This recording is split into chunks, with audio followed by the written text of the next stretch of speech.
তীব্র শীতে স্বাভাবিক জীবনযাত্রা ব্যাহত হচ্ছে দিনাজপুরে। জেলায় সর্বনিম্ন তাপমাত্রা রেকর্ড করা হয়েছে ৫.১ ডিগ্রি সেলসিয়াস। রাজশাহীতে সকালে সর্বনিম্ন তাপমাত্রা রেকর্ড করা হয়েছে ৫.৩ ডিগ্রি সেলসিয়াস। ঘন কুয়াশার কারণে সূর্যের দেখা মেলে সকাল ৯টার পর। সবচেয়ে বেশি দুর্ভোগে পড়েছে ছিন্নমূল মানুষ।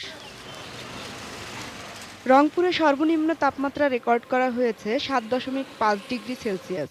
ভোর থেকে ঠান্ডা বাতাসের সঙ্গে বইছে শীতল হাওয়া। হালকা কুয়াশা আর হিমেল হাওয়ায় বিপর্যস্ত ঠাকুরগাঁয়ের জনজীবন। সবচেয়ে বেশি দুর্ভোগ পোহাচ্ছে নিম্ন আয়ের খেটে খাওয়া মানুষ। খড়কুটো জ্বালিয়ে শীত নিবারণের চেষ্টা করছে সাধারণ মানুষ। বগুড়ায় তীব্র শীতের কারণে ব্যাহত হচ্ছে স্বাভাবিক জীবনযাপন। জেলার সর্বনিম্ন তাপমাত্রা ছিল ৮.২ ডিগ্রি সেলসিয়াস। সারা দেশের মতো পাবনায়ও বেড়েছে শীতের তীব্রতা। গত ২ দিনে তাপমাত্রা ক্রমশই কমতে থাকায় বিপর্যস্ত হয়ে পড়েছে জনজীবন।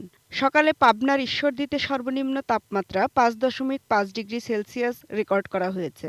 এদিকে পাবনা জেনারেল হাসপাতালে বেড়েছে শিশু ও বৃদ্ধ রোগীর সংখ্যা।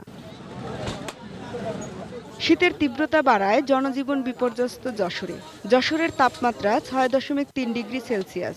গত বৃহস্পতিবার থেকে এই জেলায় তাপমাত্রা কমতে শুরু করে। মাঝারি এই শৈত্যপ্রবাহ আরও ২ থেকে ৩ দিন থাকতে পারে বলে জানিয়েছে আবহাওয়া অধিদপ্তর।